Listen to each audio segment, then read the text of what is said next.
मजबूत ग्लोबल संकेतों के दम पर मार्केट्स में अच्छी खासी स्ट्रेंथ है। निफ्टी में हमने देखा है दिन के दौरान अच्छा ट्रेड होता हुआ, और बैंक निफ्टी की भी बात करें तो 2 दिनों की सुस्ती है, उस पर ब्रेक लगता हुआ दिखा है और दमदार 300 पॉइंट्स की रिकवरी वहां भी देखने को मिली है। दिन के उच्चतम स्तर के पास हो रहा है कारोबार। अब सवाल यही कि वीकेंड कहां खत्म होता हुआ दिखाई दे रहा है। अगले 2 घंटे के लिहाज से आपको क्या रणनीति अपनानी है, सटीक स्ट्रैटेजी अपनाने में करेंगे हम आपकी मदद। ट्रेडिंग की दमदार कॉल्स पेश करेंगे और एक्शन वाले स्टॉक्स पर होगा फोकस्ड, उस पर एक्सपर्ट्स की राय रखेंगे आपके सामने। नमस्कार, स्वागत है आप सभी का मार्केट रडार में। आपके साथ मैं हूं नेहा आनंद। बतौर एक्सपर्ट आज हमारे साथ आनंद राठी शेयर्स के मेहुल कोठारी शो में शामिल हो चुके हैं। मेहुल जी, गुड आफ्टरनून, बहुत स्वागत है। रिकवरी अच्छी खासी दिख रही है मार्केट में। बैंक निफ्टी भी जो 2 दिन लगार्ड मूव था उससे बाहर निकलता हुआ नजर आया। करना क्या है? Good afternoon Neha ji. देखिए, निफ्टी की पहले बात करते हैं। निफ्टी के लिए ऐसा लग रहा है कि 18,800 एक स्ट्रॉन्ग हर्डल है। पिछले 3 दिन से अटेम्प्ट कर रहा है बट वो निकल नहीं पा रहा, तो 18,800 के ऊपर कोई फ्रेश ट्रेड बनेगा निफ्टी में। बैंक निफ्टी की बात करें तो आज जो 300 पॉइंट की रिकवरी आई है नेहा जी, जो ऐसा लग रहा है कि कल का जो ब्रेकडाउन था उसका ये पुल बैक है। बिकॉज जब तक निफ्टी अब स्पॉट में 44,000 के ऊपर सस्टेन नहीं होता तब तक ये जो अपसाइड है ये एक पुल बैक मानी जाएगी और यहाँ पर फिर से एक सेल अपॉर्चुनिटी मिल सकती है। किसी को अगर शॉर्ट करना है तो बैंक निफ्टी का फ्यूचर इस लेवल पर शॉर्ट कर सकते हैं, यानी कि 43,850 के आसपास शॉर्ट कर सकते हैं। फ्यूचर्स में इसका स्टॉप लॉस होगा 44,100 का और डाउन साइड में 43,400 फिर से दिखाई दे सकता है। ओके, तो बैंक निफ्टी को शॉर्ट करके चलने की सलाह है 43,850 के पास, 44,100 का स्टॉप लॉस, 43,400 तक का डाउनसाइड टारगेट यहां से बनता हुआ दिखाई दे रहा है। हमने ब्रॉडर मार्केट्स को तो कुछ हद तक समझ लिया, लेकिन स्टॉक स्पेसिफिक एक्शन है जबरदस्त। फटाफट करके एक एक स्टॉक पे, सेक्टर पे अब करते हैं बातचीत और सलाह रखते हैं आपके सामने। एचडीएफसी लाइफ निफ्टी के टॉप गेनर्स में इस समय शामिल है। 5.25% की दमदार स्ट्रेंथ यहां पर इस समय नजर आ रही है। दिन के उच्चतम स्तर के पास चार्ट्स में दिख रहा है। क्या सलाह होगी मेहुल जी? नया जी, पिछले 1 या 1.5 साल में तकरीबन अगर मैं चार्ट्स देखूं तो यहाँ पर 610 से 630 का जो जोन है, 610 के करीब तो ये आ गया, बट 630 तक का भी और थोड़ा बहुत अपसाइड हो सकता है एचडीएफसी लाइफ में।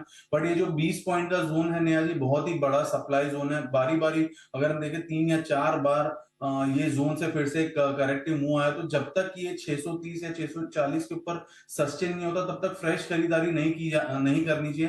बिकॉज अगर हम देखें रिसेंटली काफी नीचे से 475 के आसपास से कॉन्स्टेंटली काउंटर में अपसाइड आया है, तो यहाँ पर थोड़ा बहुत प्रॉफिट बुकिंग हो सकता है। तो जो ट्रेडर्स ने बॉटम पे अगर लिया है तो यहाँ पर प्रॉफिट बुकिंग की सलाह रहेगी। फ्रेश बाइंग एडवाइजेबल नहीं है। फ्रेश बाइंग 640 के ऊपर जब सस्टेन होगा तब की तब देखेंगे, बट फिलहाल के लिए यहाँ पर बहुत ही बड़ा सप्लाई जोन है, तो यहाँ पर प्रॉफिट बुकिंग की सलाह रहेगी एचडीएफसी लाइफ में। ओके, तो अगर आपको मुनाफा हो रहा है तो डेफिनेटली आपको ये मुनाफा वसूल कर लेना चाहिए। ताजा खरीदारी 640 के पार होगी।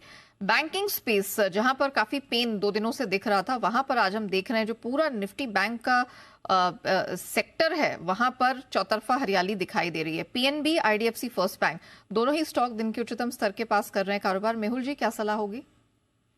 देखिए, आईडीएफसी की बात करें तो बहुत ही बढ़िया ब्रेकआउट आया था पिछले महीने 70 के ऊपर। और अगर मैं उस ब्रेकआउट का अच्छे से, अगर ब्रेकआउट वर्क करता है तो उसका थियोरेटिकल टारगेट ही नया जी 3 डिजिट पहला और दूसरा 120 तक का होता है। ये 6 से 9 महीने की बात कर रहा हूं मैं, थोड़ा बड़ा टाइम फ्रेम। तो आईडीएफसी फर्स्ट बड़े टाइम फ्रेम पर बहुत ही स्ट्रॉन्ग बाय ऑन डिप्स है। बट शॉर्ट टर्म में देखें नया जी तो कॉन्स्टेंटली पिछले महीने से, अप्रैल महीने से अगर देखें 55 रुपए के आसपास से चल रहा है, अभी 81 रुपीज हो गया विदाउट एनी मीनिंगफुल करेक्शन। और आज कॉन्स्टेंटली 5th कंसेक्यूटिव सेशन है जब इसने ग्रीन कैंडल बनाई है।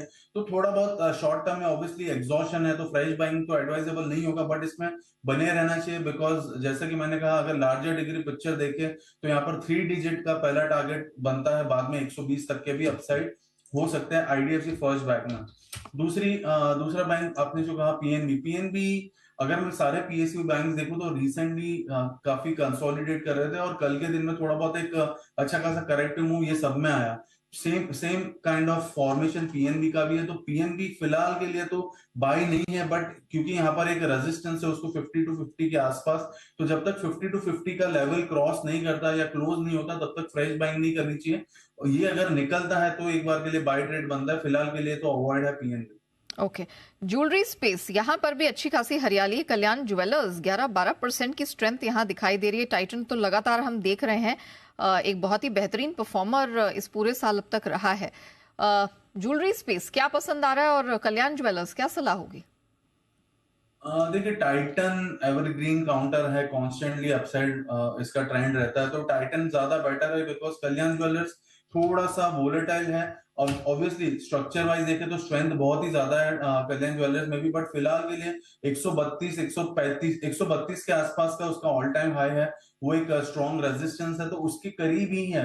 तो जब रेजिस्टेंस के करीब होता है नेहा जी कोई काउंटर और ऑलरेडी 12% अप है, तो यहाँ पर फ्रेश बाइंग तो एडवाइजेबल नहीं होगी। बने रहिए कल्याण ज्वेलर्स में। 132 अगर निकलता है तो नेक्स्ट टारगेट 140 के आसपास का होता है। बट अगर कुछ फ्रेश करना है तो टाइटन में यहाँ पर एक बार के लिए छोटे से रिस्क से खरीदारी की जा सकती है। दोनों ही काउंटर्स अच्छे हैं, बट अट्रैक्टिव ज्यादा टाइटन है और कल्याण ज्वेलर्स में थोड़ी बहुत प्रॉफिट बुकिंग आ सकती है।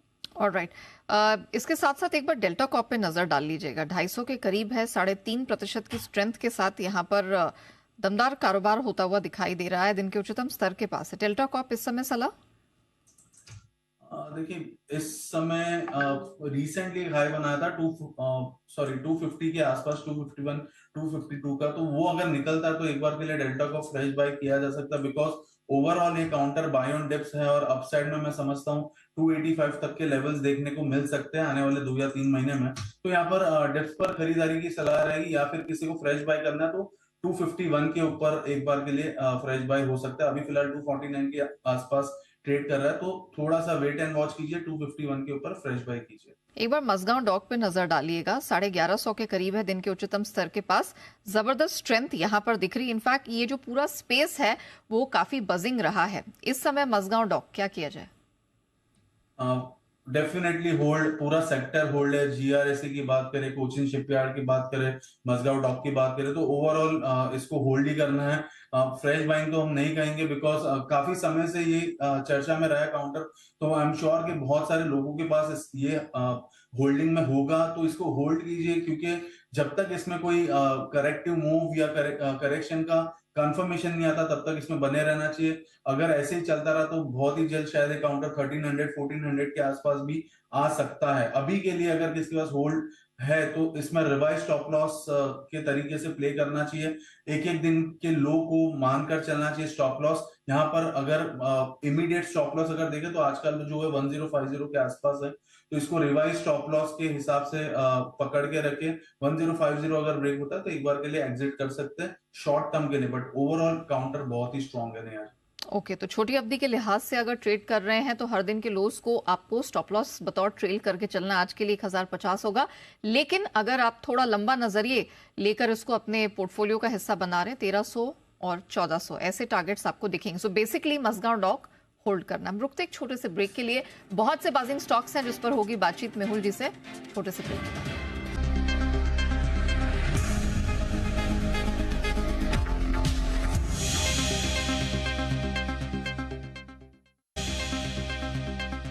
Welcome back. आप देख रहे हैं मार्केट रडार। मेहुल कोठारी हमारे साथ बतौर एक्सपर्ट बने। मेहुल जी, इस मार्केट में आपको क्या पसंद आ रहा है? नेहा जी, देखिए, मेरे को 2 स्टॉक्स पसंद आ रहे हैं। पिछली बार 1 या 2 दिन पहले हमने सुबह भी डिस्कस किया था।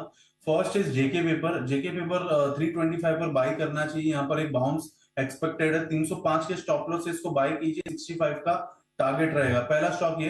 दूसरा स्टॉक जो हमें अच्छा लग रहा है वो है बारबेक्यू नेशन। बारबेक्यू नेशन इसलिए क्योंकि बहुत ही ज्यादा ओवरसोल्ड हो गया और इसने कंफर्मेशन दे दिया है कि नई तेजी की शुरुआत हो सकती है, फ्रेश बाउंस आ सकता है। तो 685 के आसपास ये ट्रेड कर रहा है। 650 के स्टॉप लॉस से इसको बाय करना है बारबेक्यू नेशंस को, और अपसाइड में 740 का टारगेट आ सकता है। तो Barbeque Nation and JK paper, ये दोनों हमारी बाइंग की सलाह रहेगी। ओके, जेके पेपर, बारबेक्यू नेशन 740 के टारगेट के लिए 650 का स्टॉप लॉस लगाकर करे खरीदारी। क्विकली एक बार एमआरपीएल का चार्ट देख लेंगे। जिस तरह की स्ट्रेंथ है अभी, दर्शकों के लिए क्या सलाह होगी?